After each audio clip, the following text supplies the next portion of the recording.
regard de ce marasme, il est du devoir du primat souverain de reprendre ses droits. Et donc, il lui échoit par tous les moyens qui lui sont autorisés d'ailleurs par la Constitution, soit par la désobéissance civile, soit par des méthodes appropriées pour reprendre le pouvoir. Parce que le pouvoir appartient au souverain primaire que nous sommes. Le pouvoir appartient au peuple congolais et c'est le peuple congolais dont décider.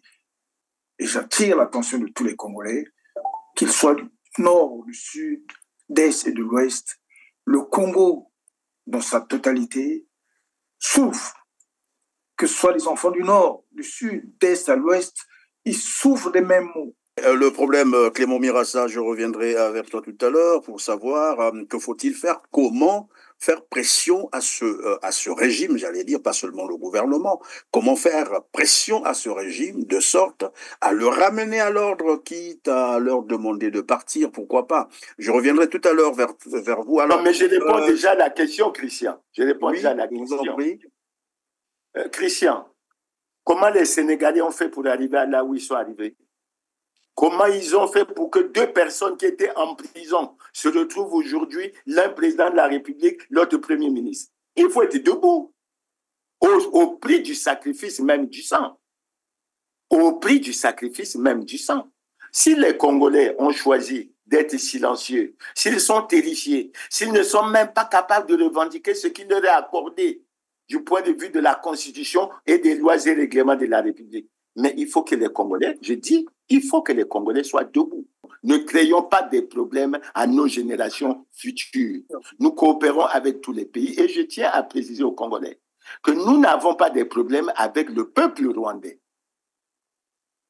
Nous dénonçons ce qui se fait entre les gouvernants congolais et les gouvernants rwandais. Les Rwandais ont eu la preuve. Quand les 12 000 sont arrivés en 1994, ils n'ont pas eu de problème pour être intégrés au Congo et il n'y a pas de problème entre les deux peuples. Alors, quand je sais de me représenter, je me représente 980 km², comme cela a été dit dans le reportage réalisé par la télévision rwandaise, 980 km². Alors, si les Congolais ne comprennent pas ça, ça veut dire que ça commence à partir de Brazzaville jusqu'à pratiquement une partie de Pointe-Noire. Donc, on a cédé de Brazzaville, passons par le Poul, la Bouenza, le Niari, jusqu'à Pointe-Noire. Donc, il reste un peu Pointe-Noire. Or, les accords, je répète, portent sur 158 000 hectares de terre. Et donc, il reste une petite partie encore à céder. Et donc, cette petite partie, je peux me tromper, mais apparemment, c'est Pointe-Noire. C'est peut-être qu'ils n'ont pas voulu fâcher les Pointe-Négrins pour ne pas déjà dire les 158 000 hectares déjà cédés. Mais la partie qui reste là, après, je me pose la question, laquelle? Le problème, Christian, il faut expliquer aux Congolais. La guerre entre la Russie et l'Ukraine, c'est quoi? C'est un problème de terre, c'est un problème de territoire. C'est un problème de terre, c'est un problème de territoire. Le problème de la RDC avec le Rwanda, avec l'Ouganda, c'est quoi? C'est un problème de terre, c'est un problème de territoire. Regardez en RDC le nombre de déplacés, regardez le nombre de morts, regardez les préoccupations. Est-ce que les Congolais sont insensibles à ça? Est-ce que les Congolais ne suivent pas ce qui se passe entre Israël et les Palestiniens? Le problème de fond, c'est quoi? C'est un problème de terre. Vous avez un ministre de l'Intérieur qui connaît bien la Constitution, les règles et autres, mais il s'autorise comme ça à distribuer les passeports aux étrangers. Vous avez un ministre de la coopération internationale qui va signer des accords sans se référer à sa Constitution. Faisons attention, ce que nous relevons, il faut que les autorités politiques du Congo-Brazzaville le comprennent et qu'ils sachent que l'avenir à moyen terme et à long terme des générations futures du Congo sont en danger.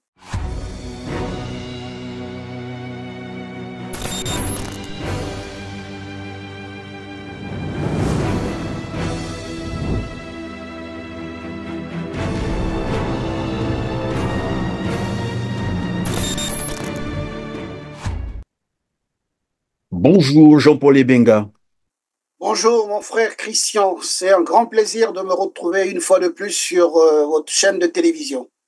Merci, vous êtes délégué général du mouvement pour agir. Bonjour Benoît Youlou.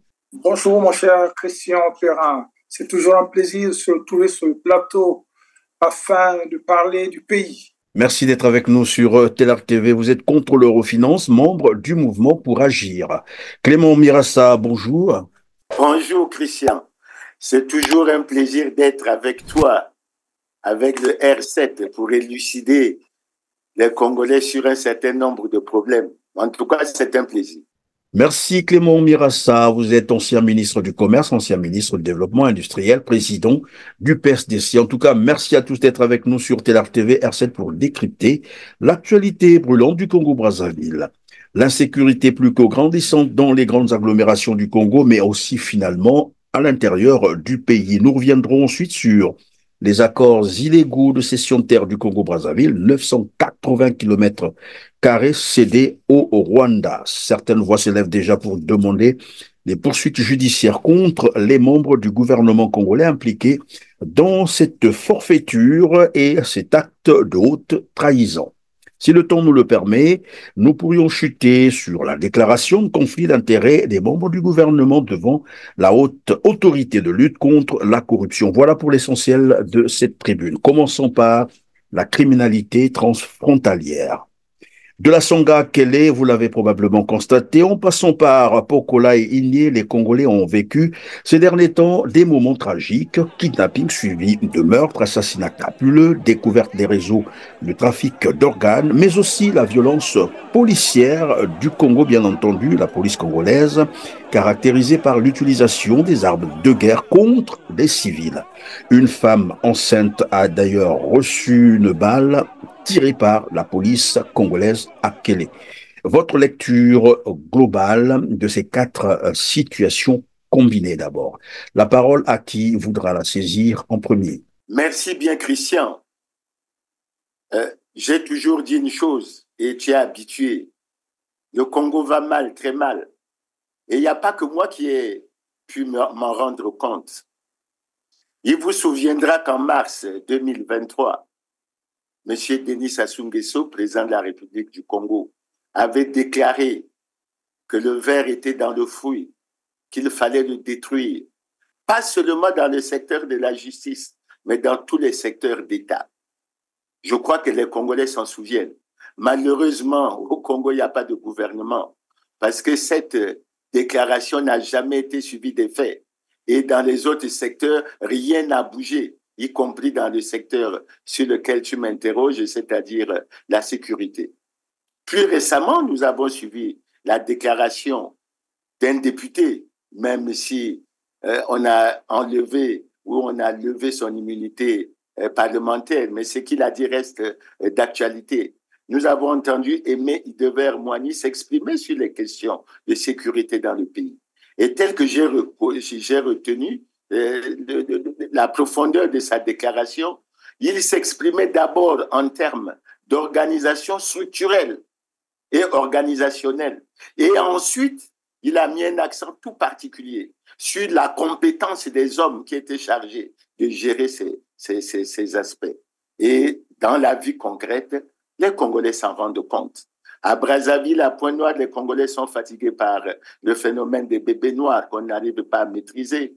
Et aujourd'hui, nous avons vécu ce que tu as évoqué toi-même, à savoir la criminalité transfrontalière, à savoir la situation au niveau de Kélé, à savoir ce qui s'est passé à Igné. Nous ne voulons pas verser dans la xénophobie, parce que ça ne concerne pas que les étrangers, même si les étrangers y sont impliqués.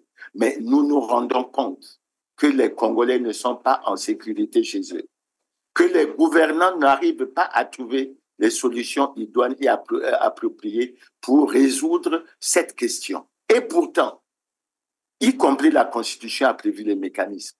Je parlerai déjà, et je vais terminer par là, Christian, dans cette introduction, je parlerai de l'article 228 de la Constitution qui prévoit la tenue d'un Conseil national de dialogue pour toutes les questions d'intérêt politique national. Lorsque le gouvernement est incapable de résoudre des problèmes tels que celui de la sécurité, il est bon, à notre avis, qu'il fasse recours à un dialogue national inclusif où on aborderait toutes ces questions. Donc voilà, en termes introductifs, Christian, ce que je peux dire à la réponse de la question que tu m'as posée. Merci Clément. Alors, l'insécurité à l'intérieur du Congo-Brazzaville, nous le savions, dans les grandes villes, Brazzaville et Pointe-Noire, on parle des bébés noirs où plus personne n'est à l'abri. Benoît Youlou, est-ce qu'on peut penser que c'est une défaillance au niveau des structures de l'État, notamment chargées à garantir la paix aux Congolais, ou bien c'est un mode de gouvernance, c'est-à-dire maintenir la terreur en permanence? Eh bien, vous savez, ce pays, au regard de tout ce qui se passe, nous interpelle. L'on croirait que maintenir le peuple congolais dans une tension permanente, prélude ou alors favorise les gouvernements à mieux gérer. Mais gérer quoi, on se le demande. Pourquoi cette instabilité qui devient finalement chronique? On trouve d'une part les bébés noirs qui finalement sont un instrument du système.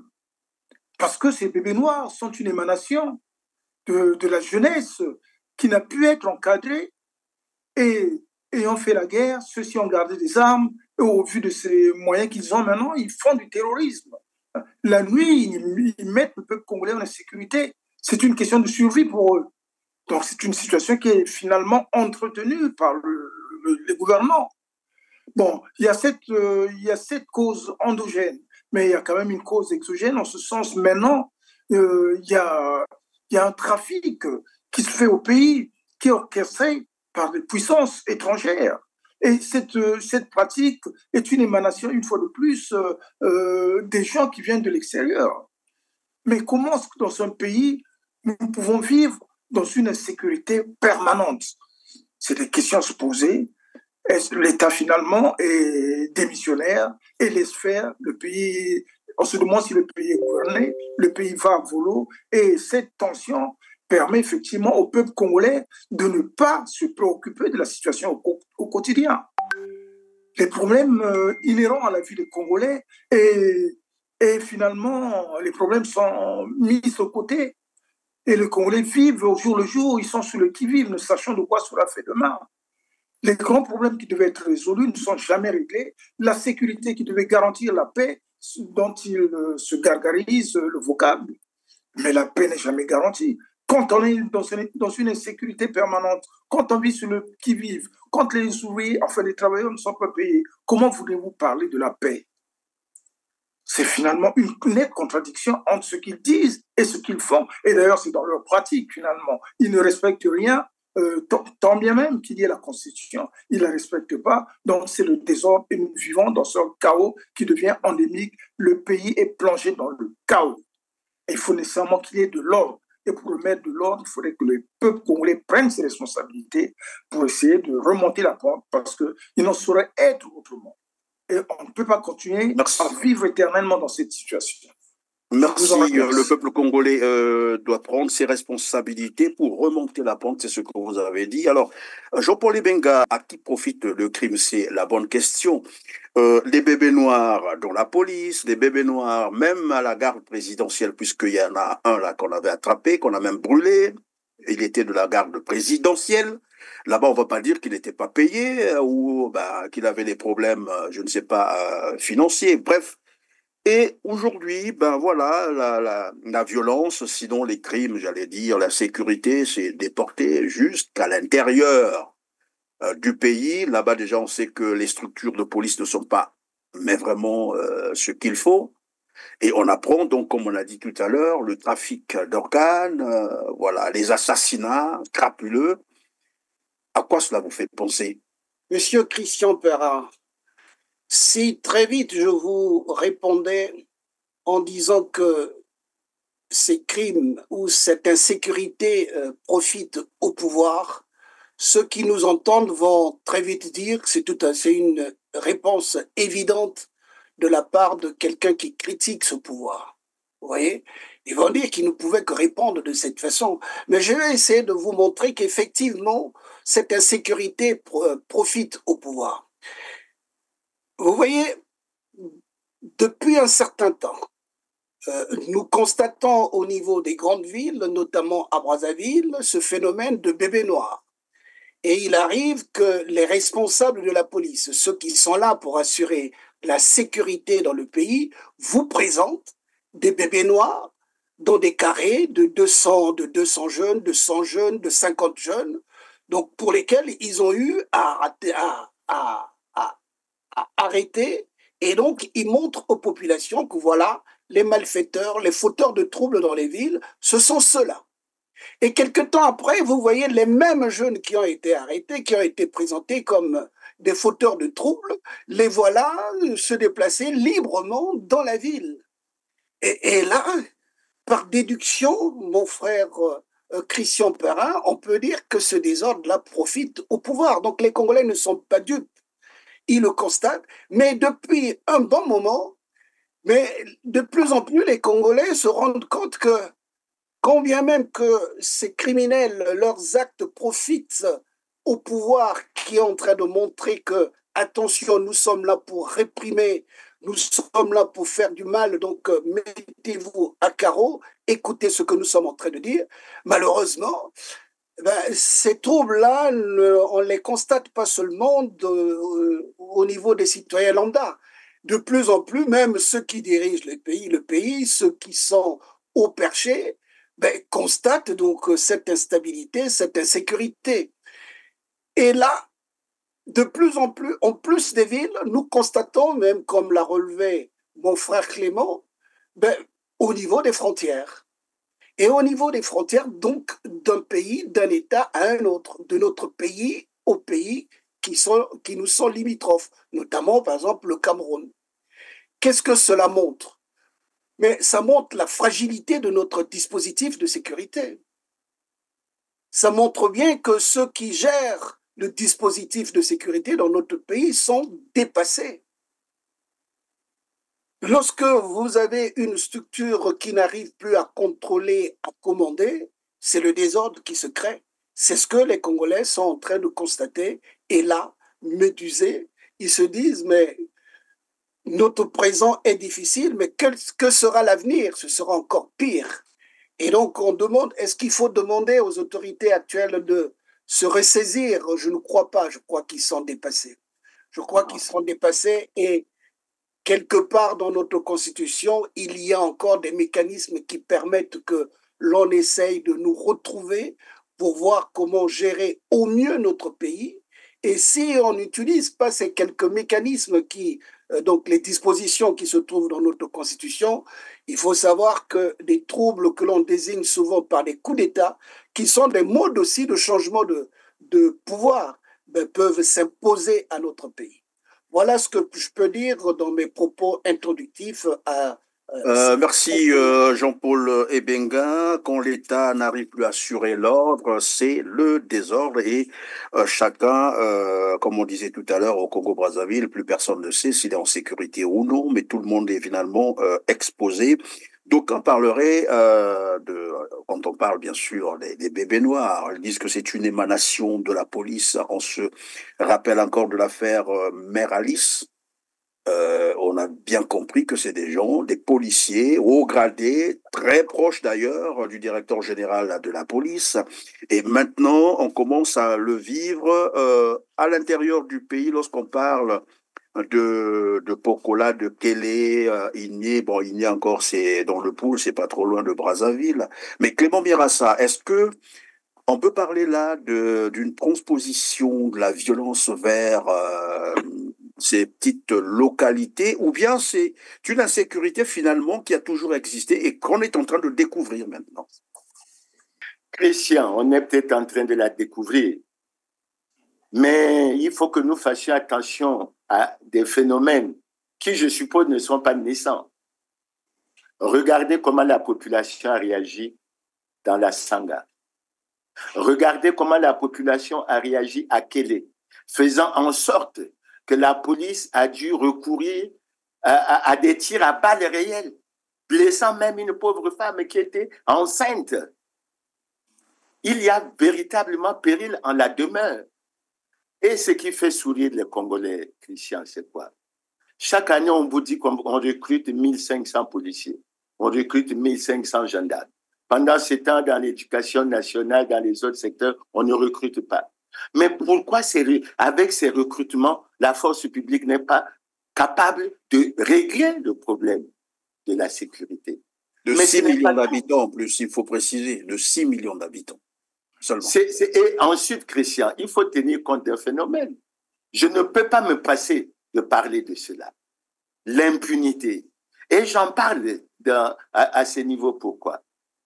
Nous avons suivi des jeunes filles quinoises basées à Kinshasa dénoncer sur les réseaux sociaux le fait que les gouvernants délivraient des passeports aux étrangers, aux jeunes filles, etc.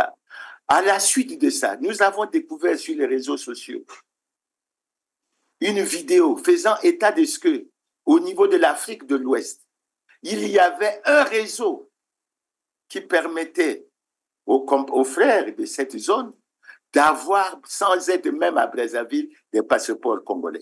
Quelle en est la suite? Le gouvernement choisit le silence. Mais c'est ça l'insécurité des Congolais. C'est ça l'insécurité des Congolais. À partir du moment où les gouvernants, où les acteurs politiques ne sont plus capables de respecter eux-mêmes les lois et règlements de la République, on en arrive là. C'est pour ça que nous disons, regardez, Christian, quand tu parles de ce phénomène, regarde ce qui se passe à Brazzaville. Et j'ai suivi Idever Moigné, membre de la commission sécurité et défense de l'Assemblée nationale avant que son immunité ne soit levée, déclarer, et ça m'a fait honte, de dire que le phénomène des bébés noirs était en train de baisser à Brazzaville parce que la population a pris sur elle de les brûler vifs. C'est très grave. C'est très grave. Où est l'État? L'État doit jouer son rôle. Et quand nous prenons l'article 15, l'État a la responsabilité d'assurer la sécurité de tous les Congolais. Et je crois, et même de tous les résidents, sur l'espace du territoire. Donc, pour répondre à ta question, je dis, Christian, le phénomène ne concerne pas que Brazzaville. Et s'il n'est pas maîtrisé à Brazzaville, il s'étendra. Et quand vous voyez qu'il s'étend maintenant, posez-vous une question. Pourquoi à chaque fois, lorsqu'on commence à parler de l'approche de la tenue d'une élection présidentielle, ces phénomènes ressurgissent avec beaucoup de violence, etc. Posons-nous la question.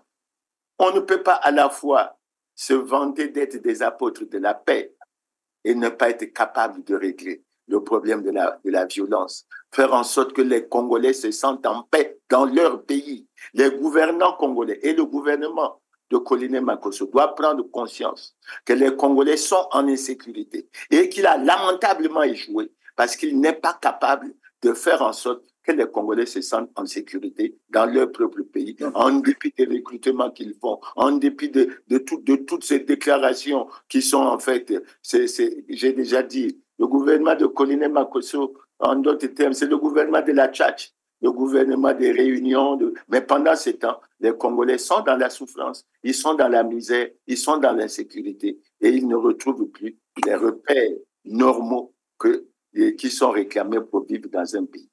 Alors, mais Clément Mirassa, je reste encore avec vous parce que vous êtes sur place là-bas, au Congo-Brazzaville. En dehors du communiqué ou de la note affichée par le ministère de l'Intérieur sur l'affaire, ce qui s'est déroulé d'ailleurs c'était à Ouesso, c'est ça, là où on a kidnappé une jeune fille. À Ouesso. Voilà, à Ouesso. En dehors de cette déclaration qui a été rendue publique. J'ai lu ça sur les réseaux sociaux. Quelles sont les mesures qui ont été prises finalement pour que cela ne se répète plus? Mais Christian, si une mesure était prise, tous les Congolais seraient au courant.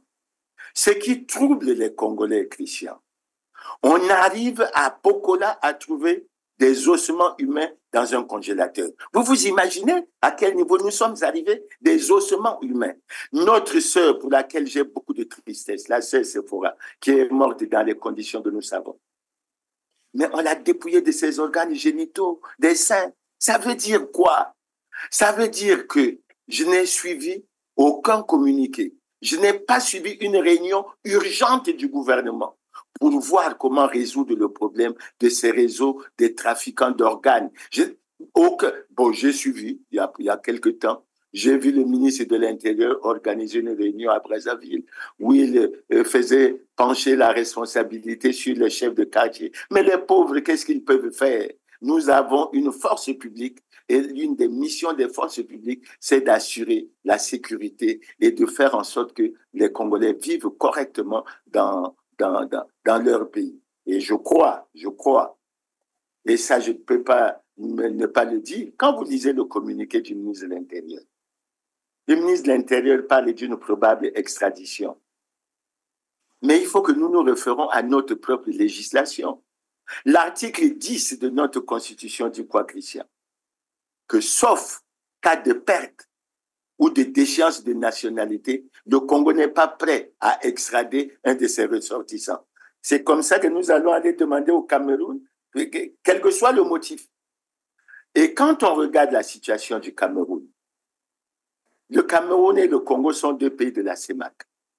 La CEMAC a un accord communautaire relatif à l'extradition.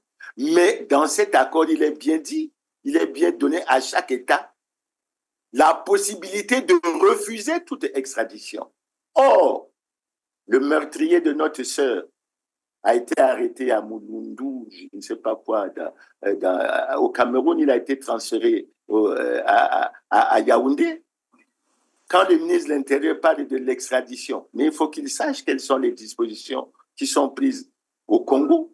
Et il faut qu'il sache que les dispositions communautaires font que tout État de la CEMAC est libre de ne pas accepter l'extradition. Comment cela fait de la justice, Christian? Et si la justice n'est pas faite, si les auteurs ne sont pas trouvés, parce que quand on dit trafiquant d'organes humains, mais dans certains pays, ça touche la haute sphère. Hein? Au Congo, je ne sais pas, j'aurais souhaité que des enquêtes soient menées sérieusement pour établir les responsabilités et mettre hors d'état de nuire toutes les personnes qui sont impliquées là-dedans. Voilà, Christian, ce que je voulais dire. Merci, Clément Mirassa. Benoît Youlou, les frontières poreuses au Congo-Brazzaville, n'importe qui entre. Et tout à l'heure, on a évoqué, c'est Clément qui vient de nous le rappeler, les passeports attribués aux étrangers moyennant une petite somme d'argent et parfois par simple coup de rein, vous avez compris de quoi je parle, et ça passe sur les réseaux sociaux, ces demoiselles qui viennent témoigner comment elles ont eu des passeports congolais par simple coup de rein, ça veut dire une partie de plaisir avec le ministre de l'Intérieur. Et quelqu'un me disait, avec qui on échangeait, qui me dit, mais vous ne comprenez pas pourquoi il y a beaucoup d'étrangers au Congo. Oh, on n'est pas xénophobe, tout le monde le sait. Le Congo-Brazzaville, c'est le pays, un des rares pays d'ailleurs, qui reçoit tout le monde. Voilà.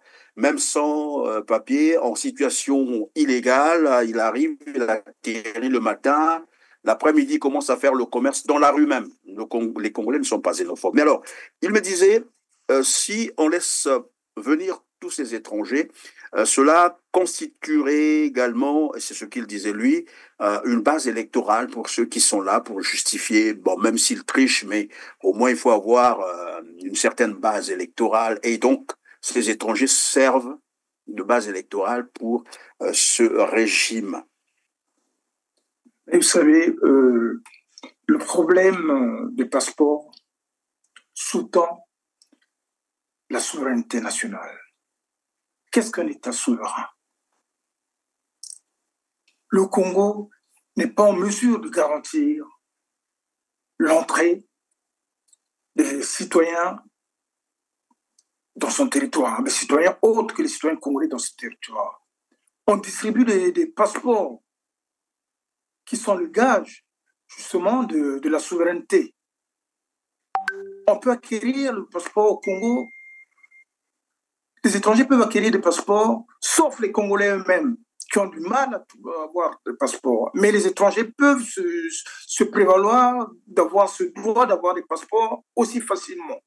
Et quand on a un passeport, on peut tout se permettre parce qu'on répond maintenant aux droits congolais en se disant congolais, on peut se permettre tout. Et ces gens qui viennent au Congo, qui ne sont pas pourtant des Congolais, mais qui deviennent Congolais de fait, effectivement, viennent grossir la démographie et viennent grossir le nom des futurs électeurs. Ça sous-entend que M. Sassou, demain, quand il va organiser des élections en 2026, ayant constitué une base suffisamment importante, pourra se prévaloir d'une majorité, alors que nous savons que théoriquement, avec tout ce qui se passe au pays, les Congolais ne sont pas enfin, ne sont pas prêts à voter M. Denis Sassou Nguesso. Donc, vous voyez, tout ça, ce sont des manipulations, des triturations, des tribulations qui font que les gens font toutes ces pratiques pour maintenir, tout simplement, pour se maintenir au pouvoir. Donc, nous savons à quelle fin sont finalement dressées toutes ces manipulations-là. Le problème de l'intangibilité, mais dès l'instant les gens rentrent librement au Congo, ils se permettent de tout et nous assistons à ce que nous assistons à l'instabilité, nous assistons au massacre que nous vivons actuellement. Le fait qu'il y ait des crimes et assassinats perpétrés par des étrangers au Congo. Et très souvent d'ailleurs, quand un Congolais a affaire à un étranger, mais l'étranger a plus de droits que les Congolais, vous vous en rendez compte à quel point nous en sommes réduits.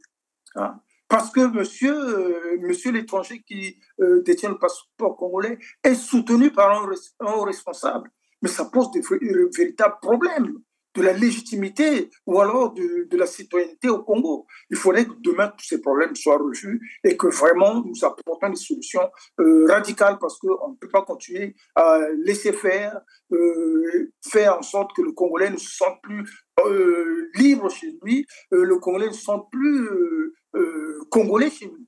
Le Congolais finalement devient étranger. Et d'ailleurs, bon, nous allons aborder tous ces aspects de problème dans la mesure où la souveraineté nationale congolaise est en train d'être mise à mal.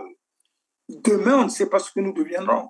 Merci Benoît Youlou, c'est la question que se posent tous les Congolais. Jean-Paul Ebenga, oui, la critique est aisée, mais il faut probablement des suggestions, des propositions. Que faut-il faire pour arrêter tout cela? Non, mais avant d'arriver aux solutions, et de toutes les façons, si je les avais, c'est pas à proposer aux gouvernants actuels, puisque je sais qu'ils ont d'autres objectifs. Mais au moins pour éviter le pire, on peut proposer. Mais ils ne pourront pas le faire. Même si vous proposez une bonne solution à un collègue étudiant élève, parfois il va mal copier et se retrouver avec une mauvaise note. Donc il vaut mieux peut-être prendre les commandes et puis après proposer la bonne solution, ce sera une bonne chose. Mais je voulais revenir encore quand même sur les critiques parce qu'on ne va pas aller trop vite et montrer combien... Pardon, vous allez continuer tout à l'heure, c'est vrai, vous dites mieux reprendre les commandes et puis imprimer son propre rythme. Je sais que vous défendez aussi les idéaux du général Jean-Marie Michel Mokoko, c'est le cas de le rappeler, mouvement pour agir. Est-ce une façon de dire que vous attendez évidemment, vous vous battez pour que finalement que le général Jean-Marie Michel Mokoko soit libre et prenne les rênes du pouvoir pour imprimer à un autre rythme, bien entendu, une autre gestion au Congo-Brazzaville? C'est tout à fait évident, mon frère Christian Perrin. Et je dis que le Congo a raté un grand virage en 2016. Un grand virage qui aurait conduit le Congo vers d'autres cieux beaucoup plus radieux que ce que nous sommes en train de connaître actuellement. Et je crois que ce n'est pas trop tard. Et je ne le dis pas seulement parce que je partage la vision du général Mokoko, mais je crois qu'un bon nombre de Congolais se rendent compte qu'il faut faire autre chose. Et c'est sûr qu'en faisant autre chose, ce sera nettement mieux que ce que nous sommes en train de subir actuellement par ceux qui sont en train de nous gouverner, que je peux dire, ouais, dans les critiques qui ont été faites par ceux qui m'ont précédé, qui ont pris la parole avant moi, ils ont montré que les gouvernants font à leur tête. Vous avez un ministre de l'Intérieur qui connaît bien la Constitution, les règles et autres, mais il s'autorise comme ça à distribuer les passeports aux étrangers. Vous avez un ministre de la coopération internationale qui va signer des accords sans se référer à sa constitution. Vous avez donc des gouvernants qui font tout, et ce qui me renvoie à ce que j'ai connu quand j'étais sur les bancs de l'école en seconde, quand nous avions notre prof de français qui nous avait fait découvrir un philosophe français qu'on appelait François Rabelais, qui avait l'abbaye de Thélème fait ce que voudra. Donc vous avez là les gouvernants congolais, chacun fait ce qu'il veut. Et Bongate, ça va marcher. Et dans l'abbaye de Thélème, c'était ça. Faites ce que voudra, faites ce que vous voulez, mais l'essentiel c'est de faire, il n'y a pas de loi. Et vous voyez, c'est étonnant. Est-ce qu'on va faire ça pour le Congo, un pays qui regorge un grand nombre de sachants qui auraient été mieux gérés que ce que nous sommes en train de connaître là?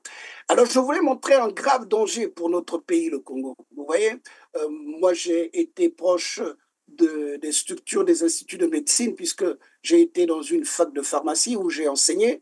Je sais que les étudiants de médecine, ils font des travaux pratiques sur des corps humains.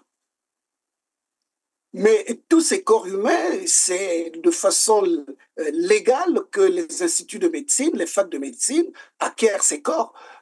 Un étudiant qui fait de la chirurgie, qui veut découvrir le cœur d'un être humain, il ne va pas aller prendre le cœur d'un animal. Non, ce sont des organes des humains dont la fac détient de façon légale.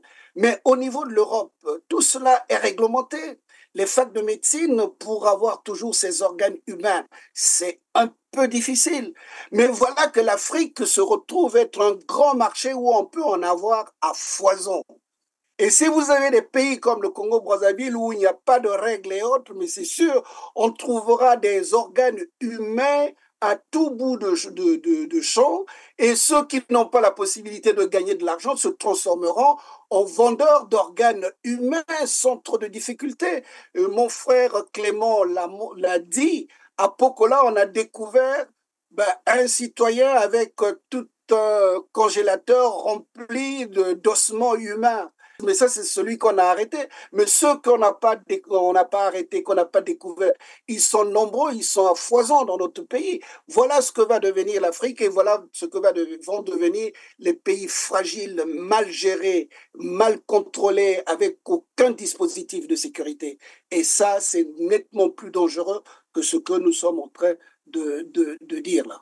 Voilà un peu ce que je voulais dire. Merci Jean-Paul Ebenga. Avant de boucler donc ce volet qui portait sur l'insécurité grandissante au Congo-Brazzaville, Clément Mirassa, vous avez eu l'occasion de commenter, d'analyser les résultats du dernier recensement au Congo-Brazzaville qui font état de 6 millions d'habitants désormais au Congo-Brazzaville, et nous disions qu'il y avait des zones qui interroger tout de même, au vu des nombres ou des chiffres qui ont été avancés. Et je pense que finalement, le recensement, aujourd'hui, il a été validé, curieusement, il a été validé, et donc ces chiffres deviennent officiels. Est-ce que ce n'est pas tant ce que nous sommes en train de décrier ici, c'est-à-dire ces étrangers qui entrent facilement au Congo-Brazzaville, qui acquièrent des passeports par des méthodes qui venaient d'être énumérées, d'abord par vous-même et puis par les autres invités, Jean-Paul Ebenga, Benoît Youlou. Est-ce que ce ne sont pas ces étrangers-là qui viennent gonfler finalement ce chiffre-là? Et pour quel intérêt? Christian, je vais réagir à ce que tu dis. Je crois avoir suivi quelques séquences de la séance des questions orales au gouvernement du 8 avril, je crois. Et je vous assure qu'en tant que statisticien, j'ai été très, très triste d'entendre les membres du gouvernement expliquer avec beaucoup de légèreté des phénomènes démographiques et statistiques. Quand vous prenez le Congo, Christian, je vais me baser sur 2 chiffres. Je prends le chiffre de la population de la Bouenza. en 2007, recensement de 2007, elle est pratiquement de 309 000 habitants. La population de la Likwala en 2007 est de 154 000 habitants. En 2023, la population de la Bouenza est de 363 000. Celle de la Likwala est de 355 000. C'est très grave. Et quand on demande des justifications, on dit non, il y a des étrangers qui se sont installés. Mais justement, il faut analyser des phénomènes. Parce que si, dans la Likwala, on se rend compte que les étrangers sont plus nombreux que les autochtones, si je peux me permettre de les appeler comme ça, mais c'est un phénomène qu'il faut gérer. Dans un pays chrétien où tout le monde sait que lors des élections, des villages qui ont 30 habitants se retrouvent avec des corps électoraux de l'ordre de 300 électeurs. Ils viennent d'où? Dans un pays où on sait que ce que l'on appelle les procurations lors des élections sont utilisées pour gonfler les chiffres. Donc, en réalité, moi, je ne suis pas en harmonie avec ce que le gouvernement dit sur le recensement et je suis d'accord avec toi qu'on a fini par utiliser tous ces instruments comme des instruments de conservation du pouvoir à travers la gouvernance pour dire après que nous avons été élus parce que les gens ont voté 10 fois, parce que les gens ont voté un certain nombre de fois et ce n'est véritablement pas sérieux. Donc, je dis, Christian, moi, je pense que le gouvernement a tort de faire croire aux gens que le recensement de 2023 est crédible. Le gouvernement aurait intérêt à faire ce qu'ils ont fait pour le recensement de 1996, quand Pascal Lissouba a organisé le recensement, que les statisticiens ne contestent pas. Le gouvernement de Denis Sassou Nguesso, en arrivant au pouvoir, a déclaré qu'il ne fallait pas valider ces résultats, et ce qui est extrêmement grave. C'est exactement la même situation aujourd'hui, et je le dis, c'est la même situation aujourd'hui. Je peux vous dire, Christian, et aucun membre du gouvernement ne peut me contester.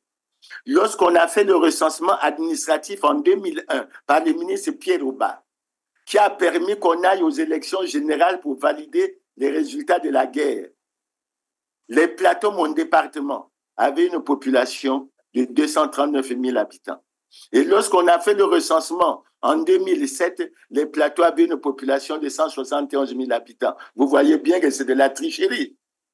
En 2001, les plateaux ne pouvaient pas être plus peuplés qu'en 2007, sauf s'il y a eu un phénomène étrange, s'il y a eu un génocide, on n'explique pas. Et quand on pose la question à la structure, qui est la structure technique, l'Institut national de la statistique, pour donner des explications. C'est les membres du gouvernement qui disent non, non, non, non, non, il n'y a pas d'explication à vous donner. Ce qui s'est fait, c'est bien. Mais pourquoi ils disent que c'est bien? Mais parce que ce sont eux qui ont donné les instructions de la tricherie. Où bientôt vous allez voir, Christian, les Congolais vont voir. On approche la fin du fameux mandat pour qu'on aille au 3e mandat. Bientôt vous allez voir. Les gens vont certainement s'agiter pour dire qu'il faut modifier la Constitution dans tel sens ou dans tel autre sens. Et à mon avis, ce n'est pas une bonne chose. Donc ça, c'est sûr. D'ailleurs, merci. Attends, Christian. Oui, sur ce que tu demandais à Jean-Paul Ebenga, sur les propositions à faire. Mais Christian, est-ce que c'est une question de proposition? Des vidéos passent sur tous les réseaux sociaux faisant état de ce qu'un membre du gouvernement a délivré des passeports à des jeunes filles. Ce qui m'attriste.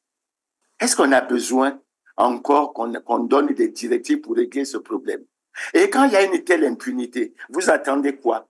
Et quand cette impunité a des conséquences sur la sécurité, pourquoi vous êtes surpris? Vous ne devez pas en être surpris. Donc, si on veut résoudre le problème au Congo, moi je le dis franchement, Christian, parce que moi je ne suis pas dans le mensonge. Il faut sortir de la gestion clanique.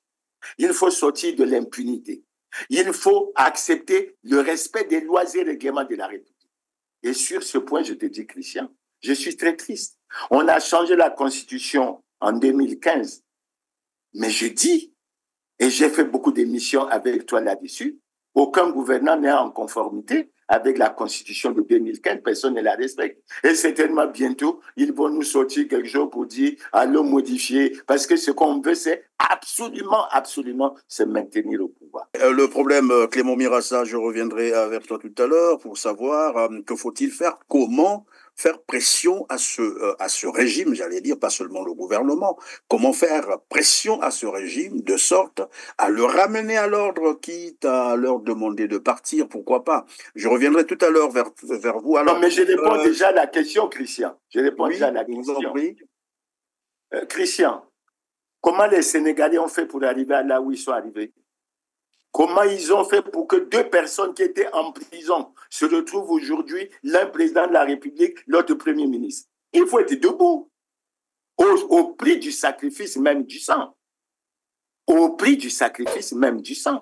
Si les Congolais ont choisi d'être silencieux, s'ils sont terrifiés, s'ils ne sont même pas capables de revendiquer ce qui leur est accordé du point de vue de la Constitution et des lois et règlements de la République, mais il faut que les Congolais, je dis, il faut que les Congolais soient debout. Il y a des voies pacifiques, Christian, de manifestations, de réunions et d'associations pour que nous arrivons à obtenir les résultats que nous recherchons. Quelqu'un me disait, mais écoutez, nous avons des opposants qui en réalité ne font plus rien, qui ne sont plus capables de mener des actions concrètes. Et je répondais à ce dernier, le problème ou l'affaire du Congo n'est plus une affaire des opposants ou des résistants, c'est une affaire de tous les Congolais. Et je l'ai retorqué une réponse pour lui dire, alors qu'est-ce que toi tu as pu faire ou qu'est-ce que tu es en train de faire maintenant pour libérer le Congo? Et là, il n'a pas pu me répondre.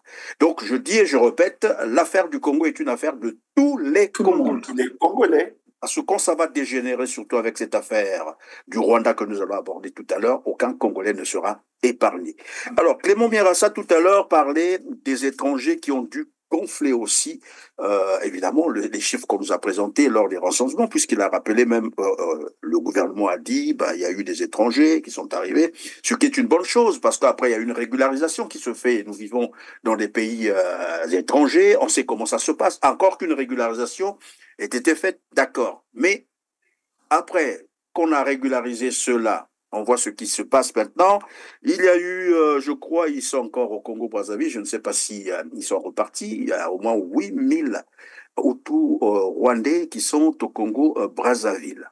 Et ceux-là, je ne sais pas si leur situation a été régularisée. Et là, sur le projet cession des terres congolaises au Rwanda, il y a eu une approbation, je crois, au niveau de l'Assemblée où il y a eu l'exemption, je crois, de visa pour les Rwandais qui voudront se rendre au Congo-Brazzaville.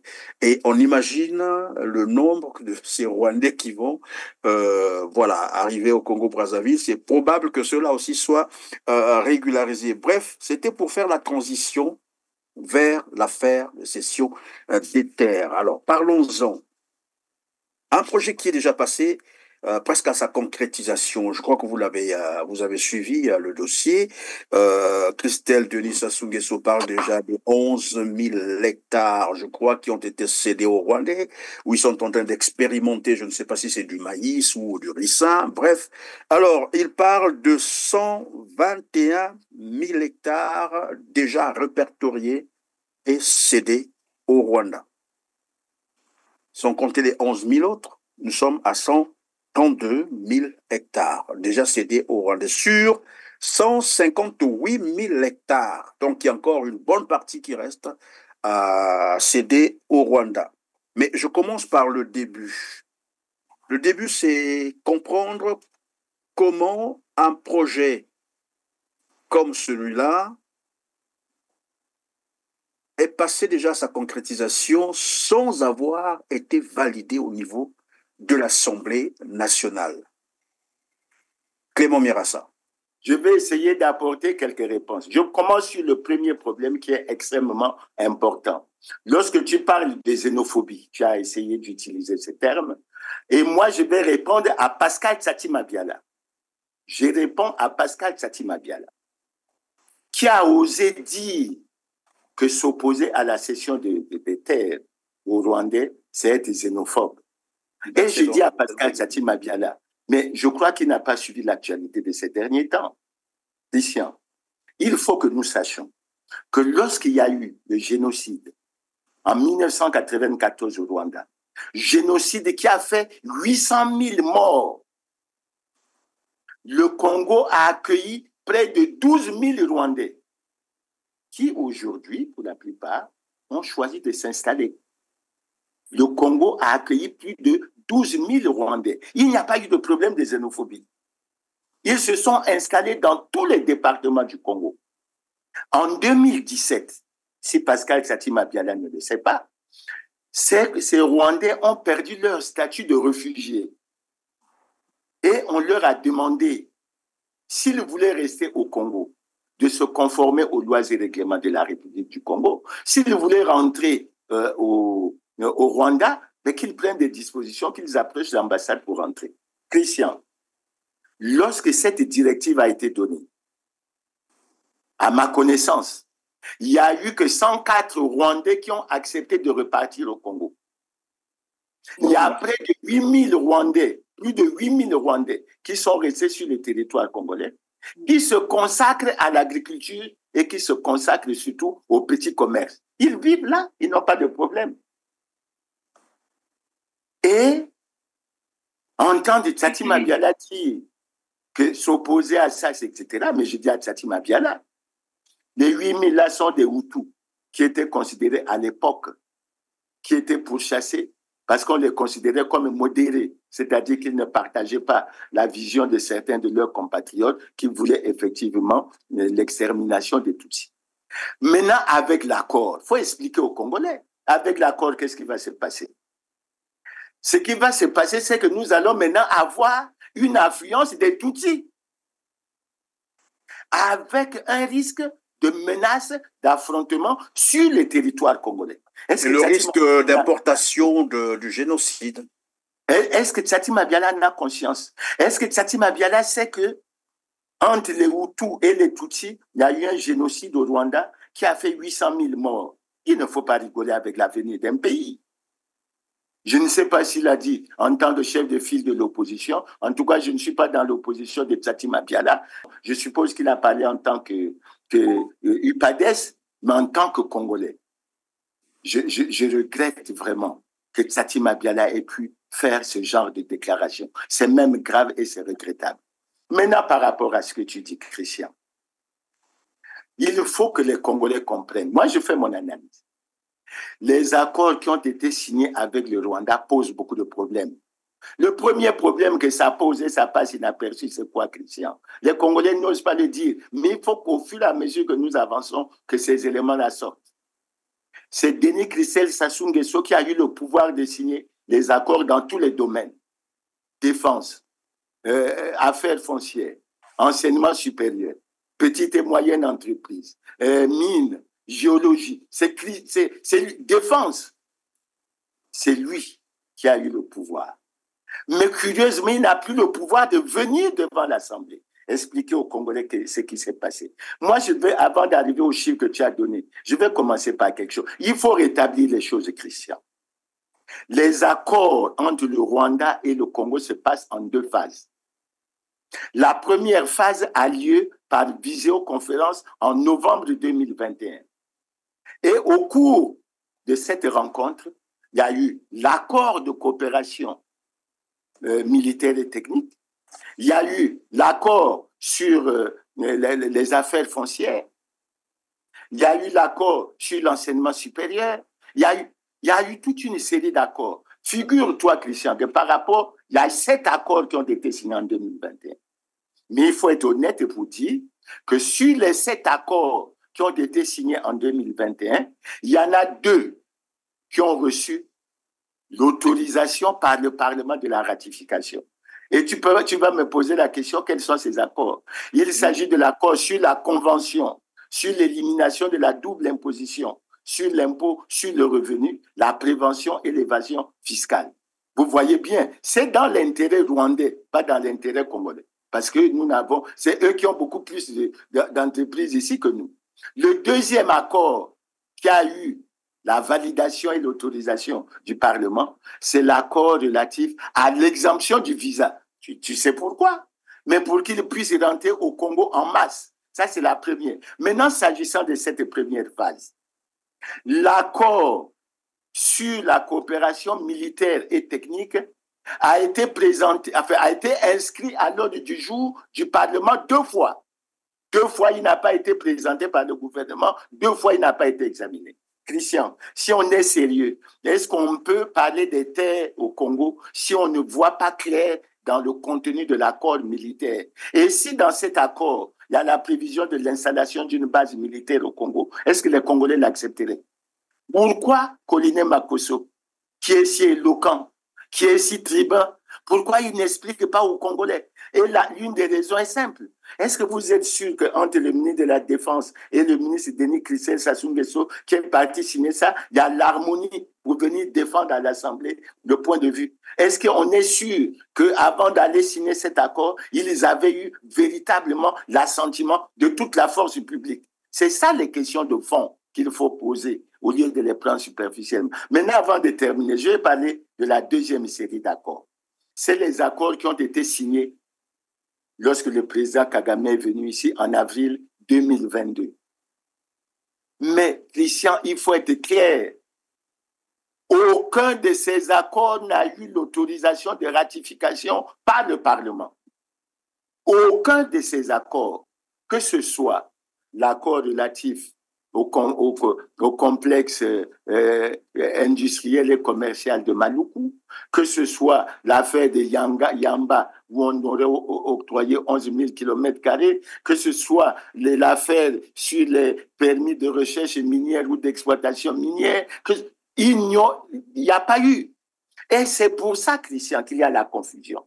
Mais ce qu'il faut dire, pour apporter un élément nouveau à ce débat, je m'excuse d'être un peu long. Ce qu'il peut dire, mais j'invite les Congolais à lire l'article 1er de notre Constitution du 25 octobre 2015. Cet article dit simplement quoi? La République du Congo est un État de droit, souverain, unitaire, indivisible, décentralisé et démocratique. Et lorsque j'entends cette jeune journaliste déclarer à Kigali que le Congo a offert 980 km² de terre, le Congo est-il encore indivisible? Quand j'entends un membre du gouvernement dire qu'on a fait la même chose avec les Malaisiens, non, il faut faire l'audit de tous les accords qui ont trait à la cession des terres.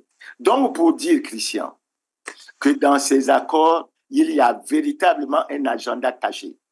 Et je suis convaincu que les membres du gouvernement eux-mêmes n'ont pas le même point de vue, non seulement sur le contenu de ces accords. Je ne sais même pas si tous les membres du gouvernement ont ces accords. Donc, ils ne peuvent pas venir les défendre. S'il doit y avoir un débat au Parlement sur l'armée, je suppose que le ministre Monjo doit être là. Mais c'est le ministre Christel qui a signé. Est-ce qu'il avait eu l'avis du ministre Monjo avant d'y aller? Si on doit avoir un débat sur les affaires foncières, je suppose que le ministre Pierre Mabiala doit être là. Maintenant, la question que je pose, et je vais terminer là. Pourquoi Colline Makosso, qui est à la fois Premier ministre du gouvernement et qui est à la fois juriste, pourquoi il ne dit rien aux Congolais sur le fait que son gouvernement n'est pas capable de présenter ces documents à l'Assemblée nationale pour ratification?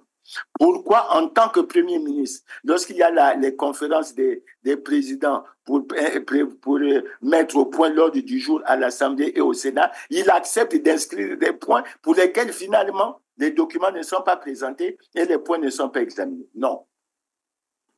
Il y a un agenda caché. Évidemment, il y a anguille sous roche, puisque vous parlez de la ratification de ces accords. Je vais me faire le devoir de rappeler à nos téléspectateurs l'article 217 de la Constitution congolaise, la toute nouvelle, bien entendu. Le président de la République négocie, signe et ratifie les traités et les accords internationaux. La ratification ne peut intervenir qu'après autorisation du Parlement, notamment en ce qui concerne les traités de paix, les traités de défense, les traités de commerce, les traités relatifs aux ressources naturelles ou les accords qui engagent bien sûr les finances de l'État. Ce qui modifie les dispositions de nature législative, ceux qui sont relatifs à l'état des personnes, ceux qui comportent cession, échange ou adjonction du territoire. L'article est clair. C'est l'article 217 pour ceux qui voudront aller vérifier. Et tout à l'heure, nous disions que ces accords sont déjà passés, disons, sur la phase pratique. On a déjà cédé les terres, on a déjà commencé à cultiver. C'est ce que Denis Christel Sassou Nguesso a dit. Et curieusement, ces accords ne sont jamais passés par le Parlement. Une violation grave. Je dirais une forfaiture. Il faut dire que c'est un acte de haute trahison, Benoît Youlou. C'est le cas de le dire. Il s'agit bien d'une haute trahison, d'un crime de haute trahison. Mais vous savez, l'homme politique se projette toujours dans l'avenir. Bon, je vais essayer un peu d'élargir le champ de cette situation. En 2021, le Rwanda avait signé une convention avec la Grande-Bretagne pour recevoir des migrants. Et cette loi a été adoptée récemment en Grande-Bretagne. Nous savons que le Rwanda est un petit pays d'une superficie de 26 638 km². Au Rwanda se pose un problème démographique. Le Rwanda, qui est un si petit pays, a signé des conventions avec le Congo pour installer une bonne colonie. Et il y a une autre convention qui dit que les Rwandais peuvent circuler librement au Congo sans visa préalable. Ce qui suppose que tous les migrants qui seront reçus au Rwanda, dans une petite superficie, vont poser des problèmes. Et comme les Rwandais sont appelés à circuler librement au Congo, ceux-ci vont nécessairement venir au Congo, puisqu'il y a déjà des conventions qui consistent à travailler la terre. Mais s'il y a des contrats qui ont été signés et que ceux-ci durent pendant un certain temps, tout ce monde qui devra s'installer au Congo, que deviendra-t-il au bout de 20 ans, hypothèse d'école? Donc ces gens-là ont bradé la souveraineté de la nation congolaise. Ça suppose que les Rwandais vont phagocyter les Congolais. Et comme ils arrivent avec une manne financière puissante, avec les moyens de l'État, le Congolais sera pris en servitude. Ils seront les maîtres et les Congolais seront les serviteurs. Face à une situation comme celle-là, vous ne craignez pas qu'il y ait eu des tensions? Sassou est en train de nous léguer un cadeau empoisonné qui risque d'embrasser le pays dans l'avenir. Et il faut faire très attention. Outre cela, je vais plus loin. Actuellement, il y a des tensions à l'est de la République démocratique du Congo du fait de la tentative d'annexion par ce même Rwanda. Et ces Rwandais qui arrivent massivement au Congo, finalement, ils présentent un danger pour la République démocratique du Congo. Mais s'il arrivait d'aventure que la République démocratique du Congo s'en prenne aux Congolais, du Congo-Brazzaville, que deviendrons-nous? Sommes-nous en mesure de jubiler cet état de fait? Non, ne jouons pas avec le feu, ne blaguons pas avec la souveraineté nationale. Le pays est en danger. Il faut nécessairement remettre de l'ordre dans la maison du Congo. Voilà pourquoi nous dénonçons tous ces actes qui sont en train de prendre, et ceux-ci déjà d'ailleurs, ceux-ci sont pris d'une manière, disons, unilatérale, ceux-ci sont pris d'une manière non conforme aux dispositions de la Constitution. Et nous dénonçons tous ces états de fait, nous dénonçons tout ceci, parce que ce n'est pas dans l'intérêt du peuple congolais, ce n'est pas dans l'intérêt de la nation congolaise, et il faut craindre que l'Afrique centrale puisse connaître une instabilité du fait de cette maladresse politique entraînée ou alors entamée par les gouvernants actuels. Mais enfin, il ne faut pas être naïf à ce point quand même. Merci Benoît Youlou. Il ne faut pas être naïf jusqu'à ce point. Alors, Jean-Paul Lebenga, je vais rappeler un autre article, c'est l'article 44 de la Constitution. Mieux vaut rester dans la loi, comme qui dirait, sur la Constitution congolaise, pour être beaucoup plus clair. L'article 44 dit tout acte, tout accord, toute convention, tout arrangement administratif ou tout autre fait qui a pour conséquence de priver la nation de tout ou partie de ses propres moyens d'existence tirés de ses ressources naturelles ou de ses richesses est considéré comme crime de pillage et puni par la loi. Or, nous savons que parmi ces accords, il y a également, disons, un chapitre, un volet sur l'exploitation minière. Et tout à l'heure, on venait de rappeler que le Rwanda a signé des accords avec le Royaume-Uni, mais il y a aussi un autre accord que le Rwanda a signé avec l'Union européenne, qui consiste bien sûr, qui porte sur la fourniture des matières stratégiques que le Rwanda doit fournir à l'Union européenne. Or, tous, nous savons que le Rwanda n'a pas ces matières. Est-ce qu'on peut déjà se projeter? C'est aussi une manière pour l'Union européenne qui veut passer par le Rwanda pour pour faire main basse sur les richesses du Congo, j'allais dire oui, puisqu'il y a un accord sur l'exploitation minière. Et là, c'est une partie de l'existence, bien sûr, des moyens d'existence du Congo qui sont en train d'être livrés. Bien évidemment, mon frère Christian, ce qui est vrai, les Congolais ne connaissent pas ce dont ils disposent dans leur sous-sol. Les terres arables agricoles vendues aux Rwandais. Dans leur sous-sol, nous pouvons avoir les minerais dont les Européens en ont besoin. Vous voyez? Et donc, tout ça, nous venons de dire que tout est fait dans un flou artistique. Et quand il y a un flou, il y a un loup. Et on voit bien quand il y a le loup, il y a un danger. Il y a des agendas cachés, comme l'a dit mon frère Clément.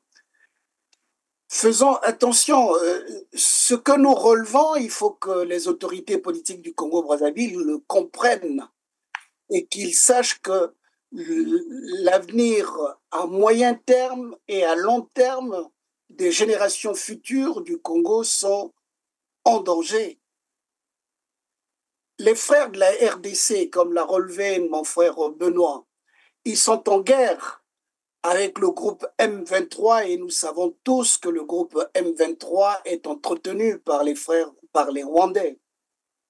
C'est nos frères RDCiens, les citoyens RDCiens ont ce droit-là d'avoir un ressenti sur le Congo.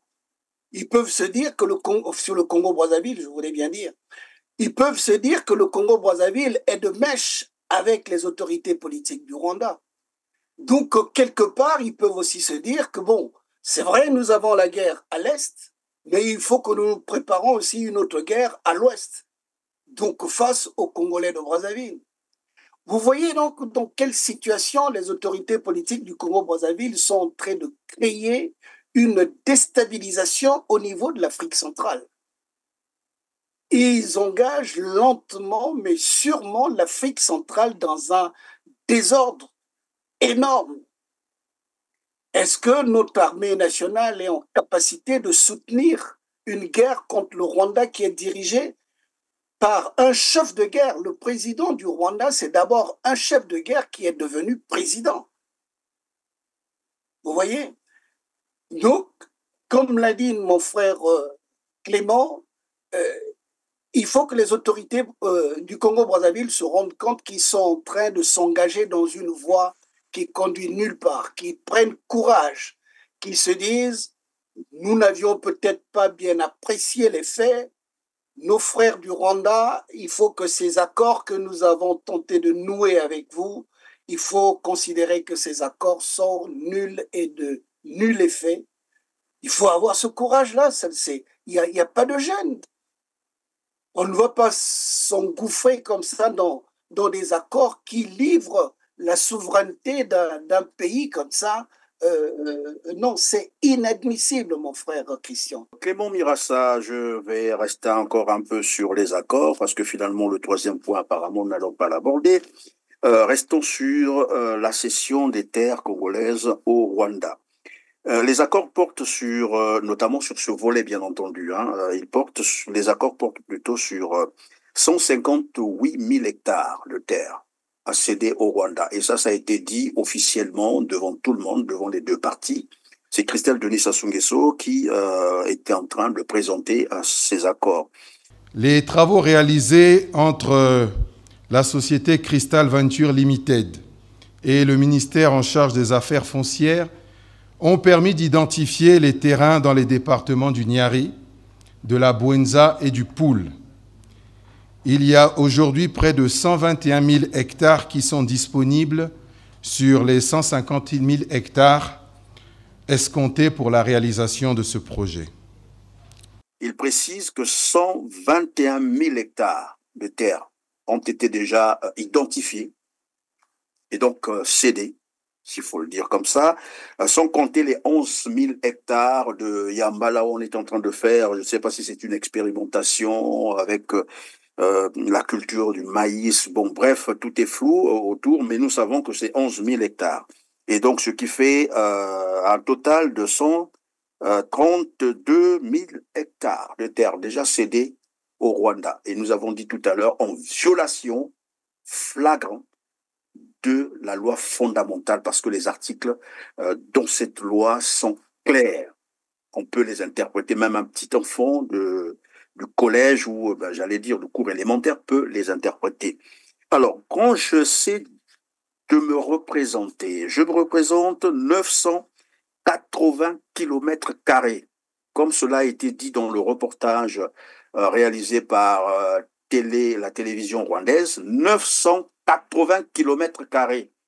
Alors, si les Congolais ne comprennent pas ça, ça veut dire que ça commence à partir de Brazzaville jusqu'à pratiquement une partie de Pointe-Noire. Donc, on a cédé de Brazzaville, passons par le Poul, la Bouenza, le Niari, jusqu'à Pointe-Noire. Donc, il reste un peu Pointe-Noire. Or, les accords, je répète, portent sur 158 000 hectares de terre. Et donc, il reste une petite partie encore à céder. Et donc, cette petite partie, je peux me tromper, mais apparemment, c'est Pointe-Noire. C'est peut-être qu'ils n'ont pas voulu fâcher les Pointe-Négrins pour ne pas déjà dire les 158 000 hectares déjà cédés. Mais la partie qui reste là, après, je me pose la question, laquelle qui reste à céder, puisqu'on a déjà cédé de Brazzaville jusqu'à presque, disons, le Kwilu. Donc, il reste Pointe-Noire à céder. Donc, on a cédé toute cette partie du sud. Comment expliquer qu'un gouvernement responsable, quelle qu'en soit la recherche des solutions qu'ils veulent pour l'économie, aille brader la moitié de tout un pays? Et là où les Congolais vivent déjà, parce que quand vous prenez le Poul, la Bouenza, le Niari, Pointe-Noire, il reste quoi concrètement? Oyo? Clément Mirassa. Mais c'est grave finalement, cette affaire. Christian, les questions que tu poses sont d'une telle profondeur, mais je préfère réagir à ce que mes frères Benoît et Jean-Paul ont dit. Christian, il faut expliquer aux Congolais. Il faut revenir pour que les Congolais constatent la réalité des faits. Quand les événements se sont passés à Wissou, qu'est-ce qui s'est passé? Nos frères avec lesquels on a toujours vécu en très bonnes conditions, les Camerounais, ils se sont repliés où? Ils se sont tous repliés dans leur consulat. Si on leur avait donné un espace de terre, qu'est-ce qui se serait passé? Il se serait passé un affrontement entre les Camerounais et les Congolais. Et on aurait encore appelé la communauté internationale pour régler ce genre de problème. Mais pendant que vous le dites, Clément Mirassa, il y a eu quand même un début comme ça, des échauffourées entre les Camerounais et les Congolais. Mais c'est ce que je dis. S'ils avaient un espace de terre qu'ils avaient occupé. Maintenant, je viens sur d'autres aspects. Benoît et Jean-Paul ont bien insisté là-dessus. Il y a un accord avec le Royaume-Uni. Il y a un accord avec l'Union européenne. Mais ça nous amène à dire quoi aux Congolais? Les Congolais sont sur les réseaux sociaux. Les Congolais suivent toute l'actualité. Le problème, Christian, il faut expliquer aux Congolais.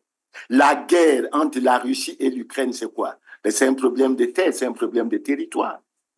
C'est un problème de terre, c'est un problème de territoire. Le problème de la RDC, avec le Rwanda, avec l'Ouganda. C'est quoi? C'est un problème de terre, c'est un problème de territoire. Regardez en RDC le nombre de déplacés, regardez le nombre de morts, regardez les préoccupations. Est-ce que les Congolais sont insensibles à ça?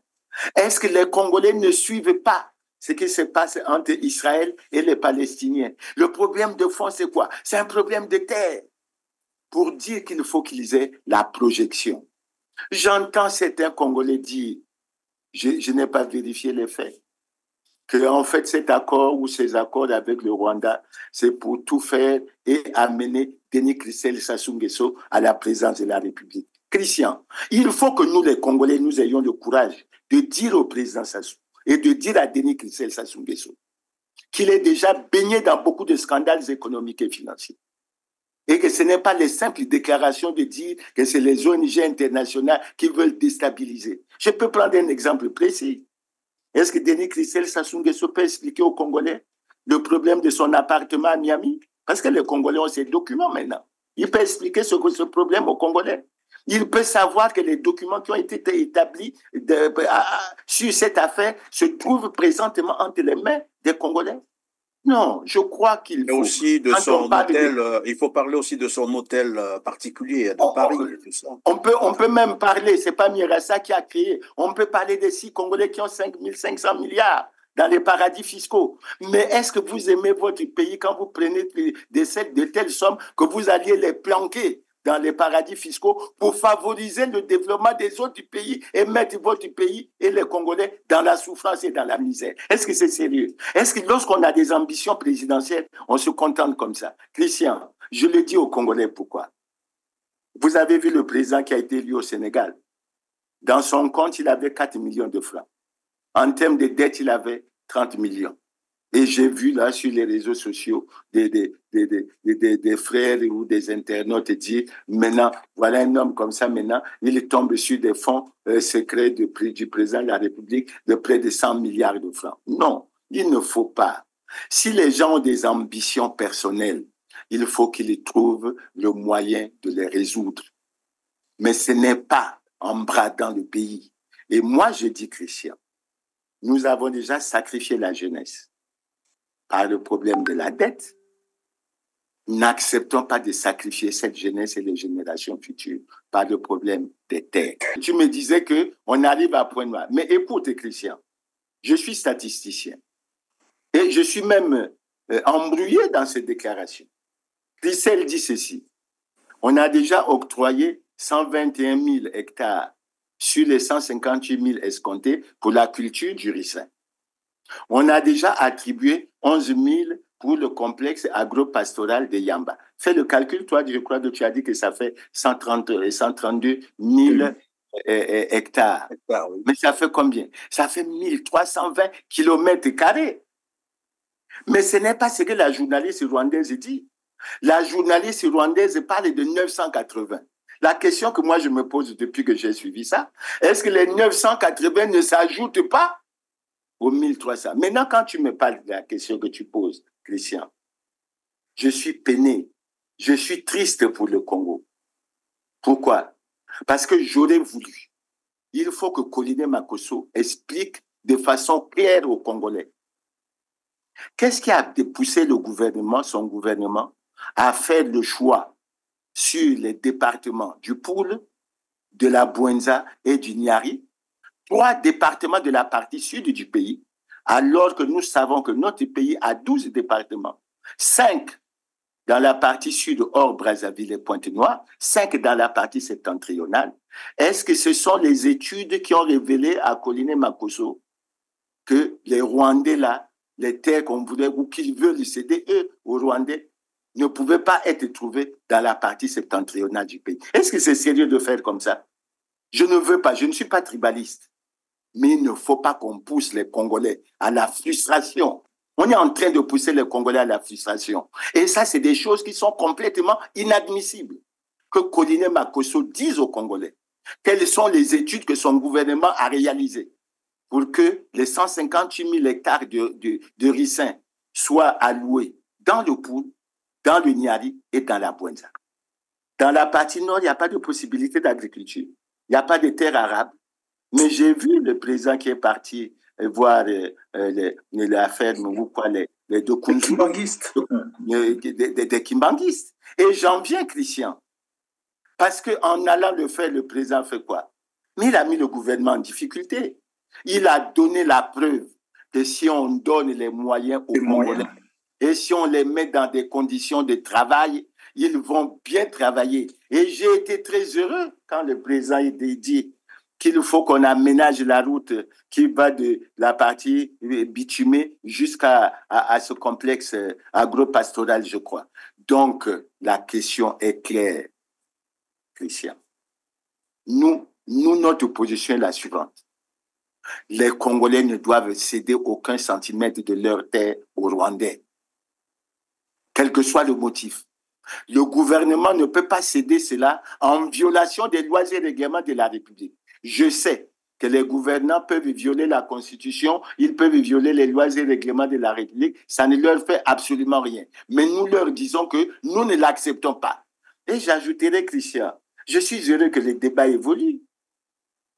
Avant que nous ne démarrions notre émission, j'ai découvert sur les réseaux sociaux qu'il y a un Congolais qui est à Paris, qui est un avocat, Maître Rossile Maximou, qui a publié un très bon texte relatif à l'anticonstitutionnalité des accords des 11 et 14 avril entre le Congo et le Rwanda. Vous voyez que le débat évolue. Et moi, je souhaiterais que les Congolais s'impliquent davantage dans ce débat pour apporter ces preuves et mettre ce gouvernement au pied du mur. Leurs agendas cachés, on les connaît. Ils nous ont trompés pour le changement de la Constitution en 2015. Ils l'ont fait de façon anticonstitutionnelle, en violation flagrante de l'acte constitutif et de la charte africaine de la démocratie, des élections de la gouvernance. J'appelle les Congolais à la vigilance pour que plus rien de tel ne puisse leur être autorisé. Et nous disons, moi je dis, les choses sont claires. On ne devrait pas avoir de débat là-dessus. Les choses sont faites en dehors des lois et règlements de la République. Nous, on veut être des républicains. Le Congo est un État de droit. Donc, ce débat, à notre avis, devrait être clos. Donc, voilà, à ce niveau, c'est... Évidemment, tu es inquiet pour Pointe-Noire. J'ai déjà entendu des gens dire qu'il y avait des terres qui étaient cédées dans le Kwilu. Finalement, on veut donner les terres. Non, mais que nous n'ayons plus de patrie, que nous n'ayons plus de terres. Voilà, Christian. C'est ce qui semble se décider, parce que lorsqu'on parle, tout à l'heure je l'ai dit, Brazzaville, disons le Poul, Bwenza, Niari, et bon, on ne cite pas expressement, on ne cite pas Pointe-Noire et le Kwilu, mais on sait que la partie qui reste, c'est bien. C'est là qu'on va céder, donc on va céder tout ça aux Rwandais. C'est quand même 1300 km², c'est énorme, c'est incroyable. Et tout à l'heure, vous avez démontré que finalement, la raison avancée par les membres du gouvernement, particulièrement Anatole Koliné-Makosso, sur l'expertise en agriculture des Rwandais vient de tomber, parce que vous avez dit que Sassou Nguesso est allé visiter même un complexe agricole comme ça, tenu par des Kimbanguis, et on a compris que les Congolais font mieux, d'ailleurs beaucoup mieux que les Rwandais, et l'expérience au Congo a démontré dans les années 70 comment les Congolais se nourrissaient de leurs propres produits. Donc c'est une raison qui tombe. Alors, est-ce qu'il faut maintenant regarder l'autre côté finances? Ce ne sont pas les finances qui manquent. Non, Christian, je vais ajouter quelque chose. Je vous en prie, oui, allez-y. Le Premier ministre a souvent l'habitude, quand il parle de ces questions, de parler de l'autorisation express d'occuper, qui dure 20 ans et qui peut être renouvelable. Et parfois, il parle du bal amphithéotique qui peut être d'une durée de 99 ans. Complètement, Christian. Donc, vous allez mettre les Rwandais sur un espace pendant 20 ans, ils vont s'implanter, ils vont construire, ils vont... Renouvelable, hein. Et 20 ans après, vous allez venir leur dire, c'est fini, dégagez notre territoire. Et vous pensez que ça va se faire comme ça. Mais non, il ne faut pas prendre les Rwandais pour des enfants de cœur. Nous les connaissons suffisamment. Il ne faut pas les prendre pour des enfants de cœur. Maintenant, si tu prends l'hypothèse du bail amphithéotique. Il faut bien comprendre le concept. Il ne s'agit pas forcément de dire, comme je l'ai entendu ici et là, que nous donnons des terres aux Rwandais. L'État ne donne pas ces terres et l'État ne les vend pas. l'État met à disposition par le mécanisme donc de baux amphithéotiques, donc des espaces de terre. S'il dure 99 ans et qu'il est renouvelable, donc pendant 99 ans, vous allez installer les Rwandais sur 980 km², donc un espace représentant pratiquement un carré de près de 32 km. Et 99 ans après, vous ne renouvelez pas, vous venez leur dire, prenez vos maisons, prenez vos plantations, allez au Rwanda et vous pensez que ça... Non, ne créons pas des problèmes à nos générations futures. Nous coopérons avec tous les pays et je tiens à préciser aux Congolais que nous n'avons pas de problèmes avec le peuple rwandais. Nous dénonçons ce qui se fait entre les gouvernants congolais et les gouvernants rwandais. Les Rwandais ont eu la preuve. Quand les 12 000 sont arrivés en 1994, ils n'ont pas eu de problème pour être intégrés au Congo et il n'y a pas de problème entre les deux peuples. Voilà la précision que je voulais apporter. Merci beaucoup Clément Mirassa, une précision très importante. Les Congolais ne sont pas xénophobes, ils ne sont pas contre les Rwandais, mais ils ne sont pas d'accord du deal que veut conclure, ou ils ont déjà conclu, entre le régime de Brazzaville et le régime de Kigali, tenu par Paul Kagame, avec bien sûr son bras financier, Crystal Venture. La vérité, c'est ça. En fait, c'est entre ces deux tyrans, s'il faut les appeler comme ça, ces deux dictateurs, et c'est ça qui dérange les Congolais. Alors, Benoît Youlou, je vais aussi rappeler un autre article, parce que finalement, restons dans la loi pour ne pas être traité des anarchistes. Je rappelle ici l'article 2 de la Déclaration des droits de l'homme et du citoyen de 1789, qui stipule ceci. Le but de toute association politique est la conservation des droits naturels et imprescriptibles de l'homme. Et ces droits sont la liberté, la propriété, la sûreté et la résistance à l'oppression. Et on se rend bien compte qu'évidemment, la liberté des Congolais est violée, la propriété des Congolais, là on vend déjà les terres, la sûreté donc, voilà, c'est la sécurité partout, et on veut en créer encore davantage. Tous ces éléments sont violés. Et on dit la résistance à l'oppression, c'est une forme d'oppression. Et donc les Congolais, aujourd'hui, sont en droit de résister contre ce régime qui viole la loi et à longueur de journée. C'est une constitution qu'eux-mêmes ont imposée aux Congolais, mais ils ne veulent plus respecter cette constitution. Et quand un régime ne respecte plus le droit, ne respecte plus la loi, le peuple a le droit de résister. Mais écoutez, c'est une conséquence logique de tout ce que nous avons dit. Le droit des Congolais, j'entends, est bafoué. Le peuple n'a plus de droit. Nous vivons dans un état de non-droit. Et pour remettre l'équilibre dans ce pays, au regard de ce marasme, il est du devoir du primat souverain de reprendre ses droits. Et donc, il lui échoit, par tous les moyens qui lui sont autorisés d'ailleurs par la Constitution, soit par la désobéissance civile, soit par des méthodes appropriées pour reprendre le pouvoir. Parce que le pouvoir appartient au souverain primaire que nous sommes. Le pouvoir appartient au peuple congolais. Et c'est le peuple congolais qui a décidé. Et j'attire l'attention de tous les Congolais, qu'ils soient du nord, du sud, d'est et de l'ouest.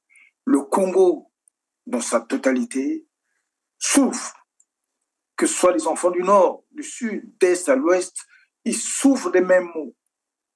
Nous sommes donc tenus d'être ce peuple uni pour revendiquer nos droits et faire en sorte que le Congo retrouve ses lettres de noblesse.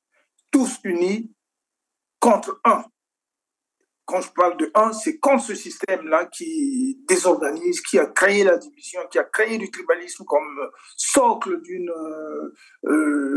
d'une philosophie rébarbatrice, rétrograde. Et nous dénonçons tous ces méfaits et nous les combattons. Et à ce jour, nous attirons l'attention de tous les Congolais que, unis comme seuls, nous devons mettre à genoux ce système pour que le Congo, tel un phénix, renaisse de ses cendres. On n'a pas d'autre chemin que ça et ça s'impose à nous, c'est un impératif. Nous devons le faire, nous devons agir, car personne ne le fera à notre place. Jean-Paul Ebenga, John Locke rappelait que finalement, face à un pouvoir oppressif, la résistance est légitime. Et quand il dit résistance, il complète y compris la force. C'est moi qui le dis, je ne vous engage pas dans ce que je dis. Mais la loi, évidemment, les textes internationaux reconnaissent cela.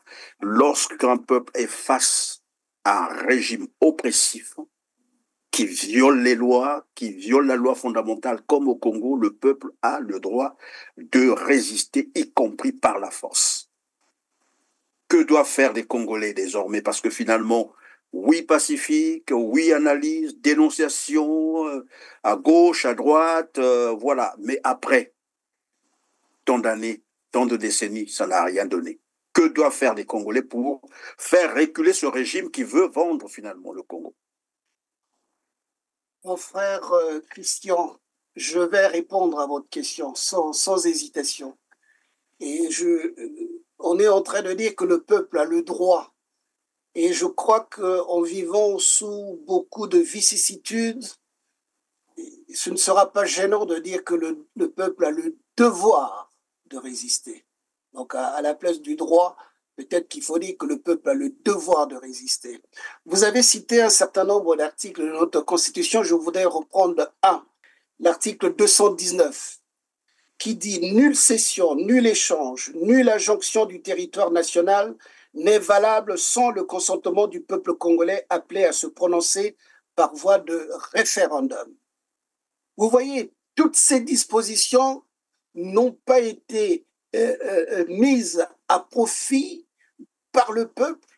Donc, nous avons affaire à des gouvernants, comme je l'avais relevé tantôt, des gouvernants qui ne font qu'à leur tête.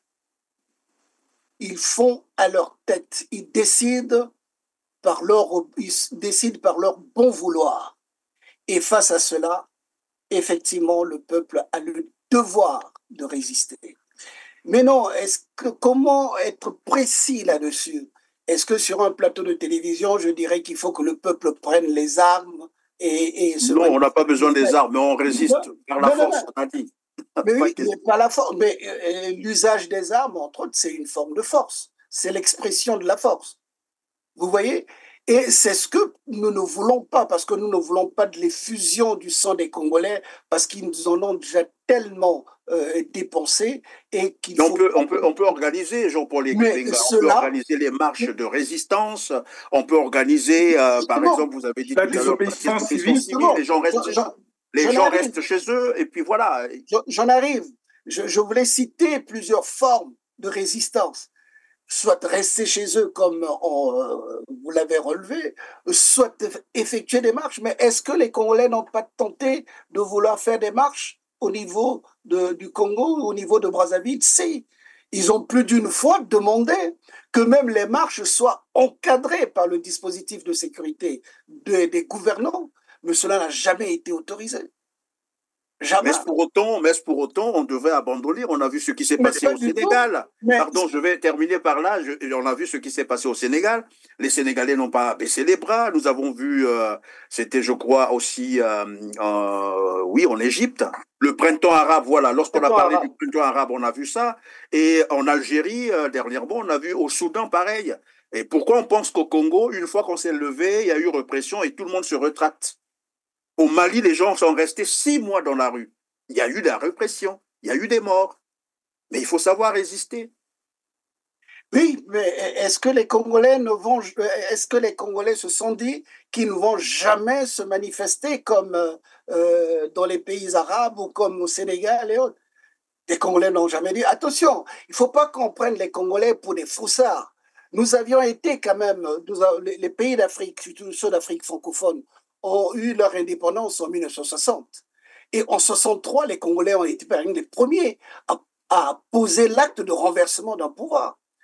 Et après, le Congo a vécu sous des climats de coups d'État et autres. C'est pour dire que les Congolais ne sont pas des foussards. Ils arrivent à s'exprimer même de manière violente.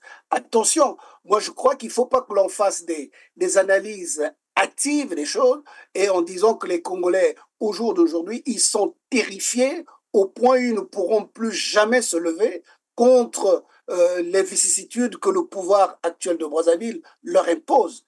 Loin de là, loin de là.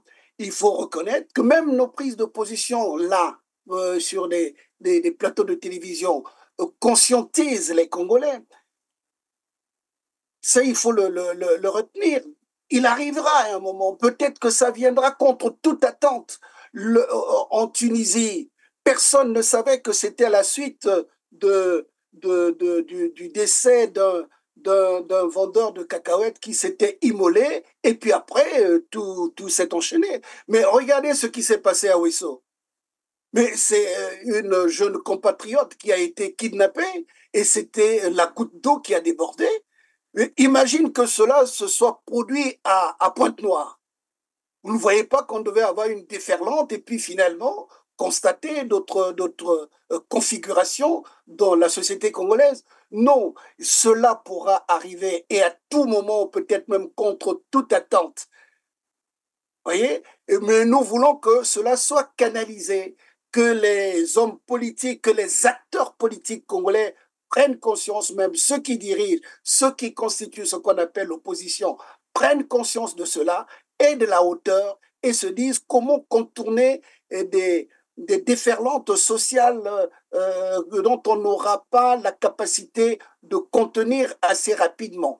Vous voyez, c'est peut-être cette posture-là qu'il faut adopter au lieu d'attendre qu'il y ait un soulèvement brutal allant dans toutes les directions et qu'on ait encore des pertes humaines inutiles. Vous voyez, les Congolais n'accepteront jamais que leurs terres soient vendues. Et nous avons là des gouvernants qui, au travers des conférences de presse, qui veulent contourner la Constitution. Tout ce qu'ils sont en train d'utiliser comme terme juridique, ils veulent contourner notre Constitution et nous n'allons pas les laisser faire. Nous allons dénoncer et c'est ce que nous sommes en train de faire, mon cher frère Christian. J'en ai terminé. Merci. Alors, Clément Mirassa, nous sommes à la fin et votre réponse comptera pour le mot de la fin également. Après, on fera le tour jusqu'à Paul Ebenga, tout en rappelant l'article 5 de la Constitution congolaise, 6 novembre 2015, qui stipule, je cite, « La souveraineté nationale appartient au peuple qui l'exerce au moyen du suffrage universel par ses représentants élus ou par voie de référendum. Aucune fraction du peuple, aucun corps de l'État, ni aucun individu ne peut s'en attribuer l'exercice. » C'est l'article 5 de la Constitution congolaise.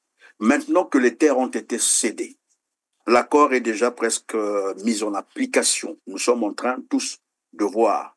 Pendant que les Congolais crient, dénoncent, le pouvoir est en train de foncer. On est dans la logique où le chien aboie, la caravane passe.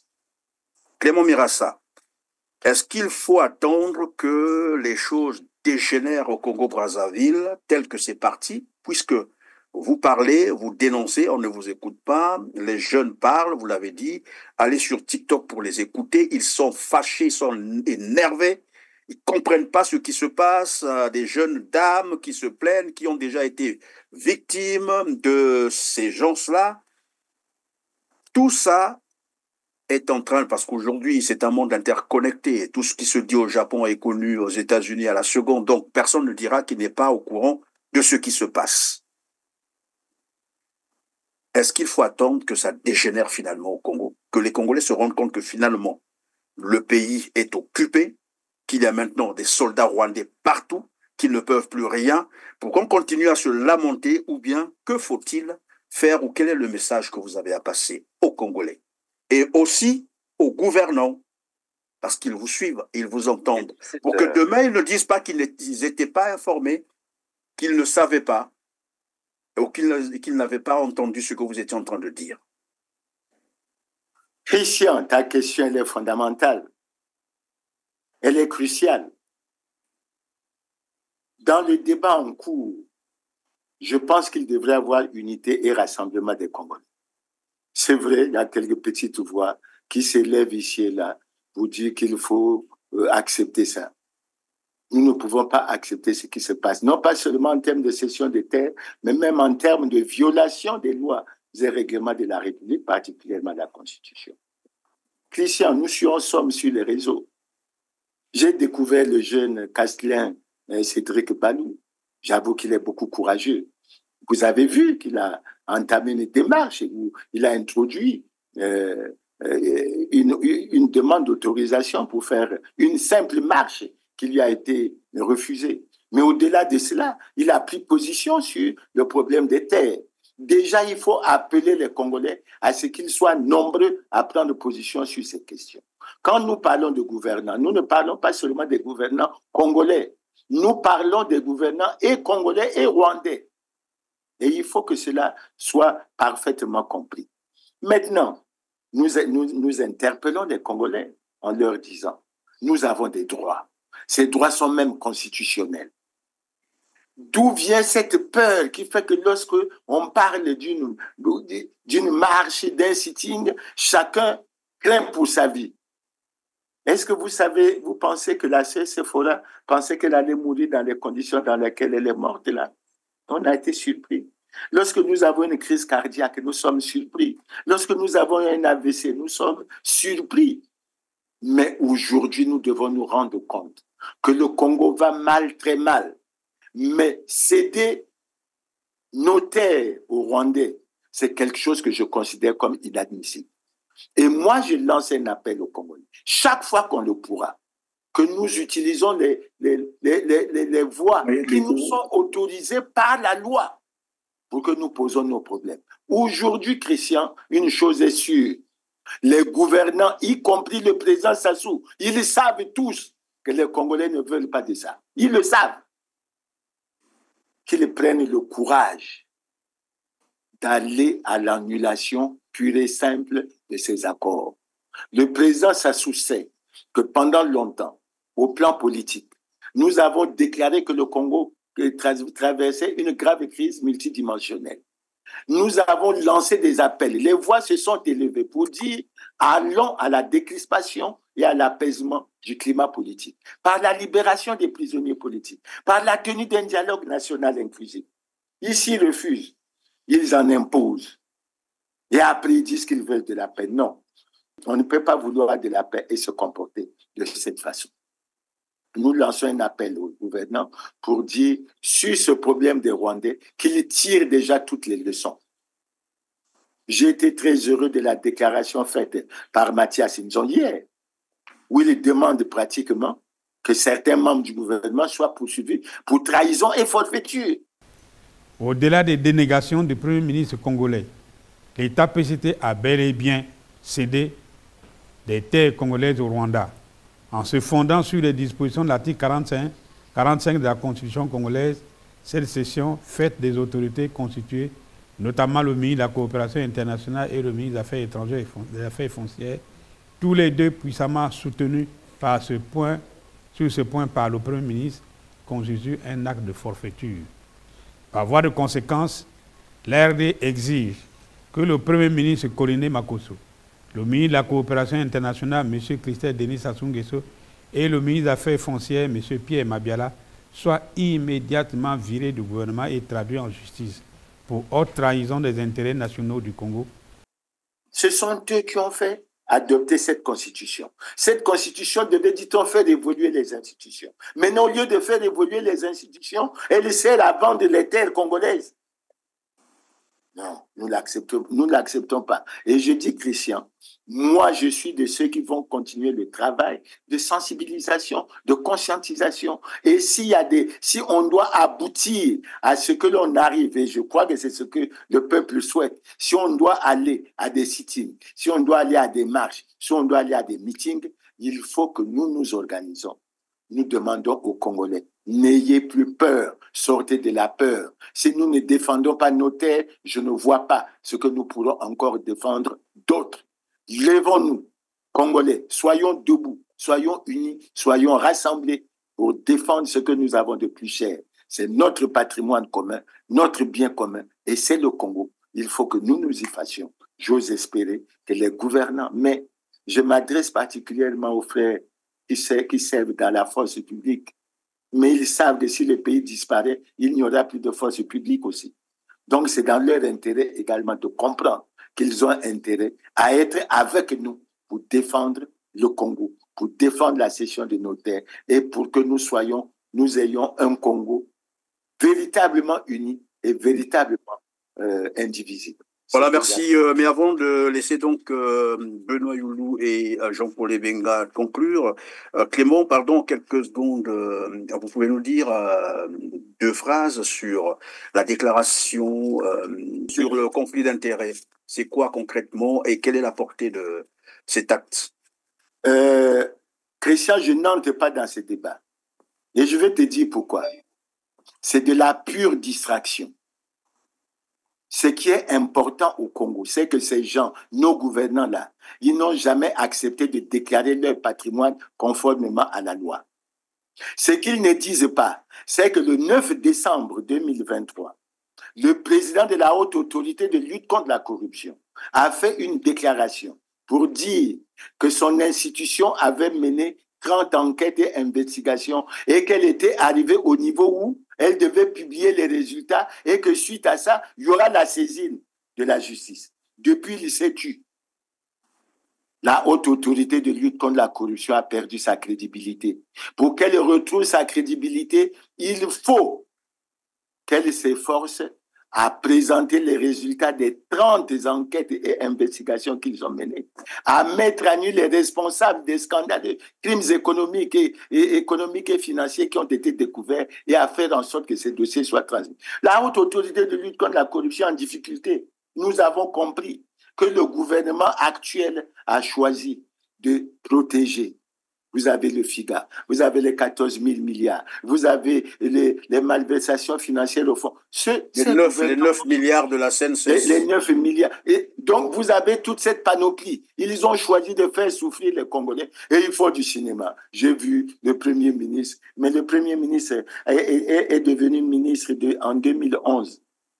Pourquoi il a attendu 2021 pour faire sa déclaration de patrimoine? C'est normal. Ce n'était pas la loi, mais c'était prévu par la loi. Et je conclus en disant ce chapitre en disant au Premier ministre, il faut qu'il sache, pour qu'il trouve, qu'il mette les Congolais en confiance, qu'il sache, que les Congolais savent que le Parti congolais du travail n'est pas en conformité avec la loi. Il ne devrait même pas prendre part aux concertations politiques que Colonel Makosso va ouvrir et clôturer. Nous allons voir la prochaine comment ça va se passer.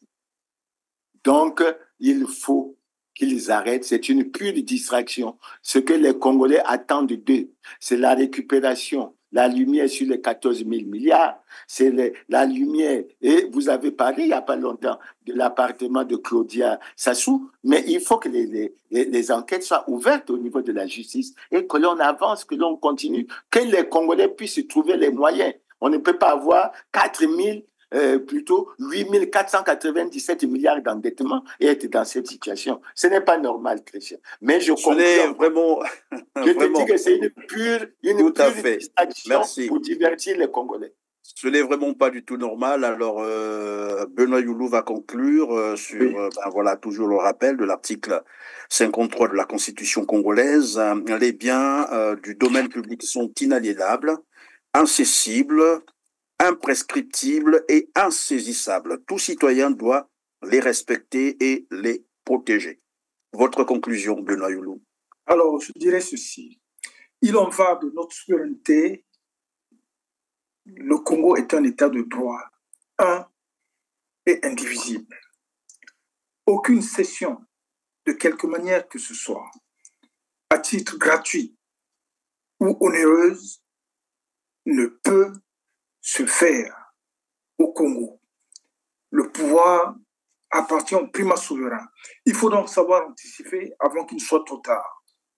Peuple congolais, si tu te sens dépossédé de tous tes droits, si tu te sens réduit à moins que rien, il devient impératif de prendre ton courage, par quelque manière que ce soit, pour recouvrer tes droits perdus ou alors ton pouvoir perdu. Organisons-nous en conséquence, sauvons la nation en péril, car personne ne le fera à notre place. Être congolais, c'est un droit, mais être congolais sous-entend aussi avoir des devoirs. Donc, il est choix au peuple congolais de prendre ses responsabilités pour recouvrer ses droits perdus. Merci beaucoup, Benoît Youlou. Il est temps pour les Congolais de retrouver leur droit perdu. Jean-Paul Ebenga. Je m'exprimerai comme un citoyen lambda, tout simplement. Si les gouvernants du Congo-Brazzaville ont trouvé qu'il était nécessaire et utile de vendre nos terres, je leur demanderai de venir vers les citoyens congolais pour leur dire: nous avons vendu les terres à telle hauteur, cela nous a fait bénéficier tel montant, et ce montant, nous l'avons gagné, et voilà ce que nous avons fait de cette somme d'argent. S'ils ont comblé les arriérés, s'ils ont réussi à améliorer le secteur éducatif ou sanitaire, peut-être quelque part, on pourrait dire, bon, voilà, ils ont posé un acte pour le bien-être des Congolais. Or là, ils sont en train de tout faire pour contourner tout simplement notre constitution avec des bobards qui racontent pendant les conférences de presse qu'ils tiennent. Et je dis que c'est révoltant. J'ajoute un mot. J'ai constaté que dans le problème des terres, beaucoup de nos sœurs ont pris le courage de s'exprimer pour dire non à la cession. Et moi, j'encourage ces sœurs et je lance un message aux hommes. Si les sœurs peuvent s'exprimer comme ça, j'ai même entendu une dire, je sais qu'avec vous, quand on parle comme ça, vous venez arrêter les gens. Mais si vous venez m'arrêter, arrêtez-moi également avec mes enfants parce qu'ils sont à bas âge. Ça m'est parti droit au cœur. Donc, je dis aux hommes qu'ils prennent cet exemple et qu'ils se rendent compte qu'il y a péril en la demeure et il faut que nous soyons debout. C'est tout ce que je voulais ajouter. Voilà, c'est la fin de cette tribune. Merci Clément Omirassa, merci Benoît Youlou, merci Jean-Paul Ebenga d'avoir été avec nous sur TELAC TV, mais surtout d'avoir été disponible malgré vos occupations. Mesdames, Messieurs, merci de nous avoir encore suivis, merci de nous avoir fait confiance comme d'habitude. Cliquez sur le petit pouce en l'air juste en bas de cette vidéo après avoir largement partagé cette tribune pour nous aider à atteindre un plus grand nombre de téléspectateurs. Et dites-nous en commentaire ce que vous pensez des sujets qui ont été débattus au cours de cette tribune. Sur ce, on se dit au revoir et à très bientôt. Et surtout, portez-vous bien. Merci.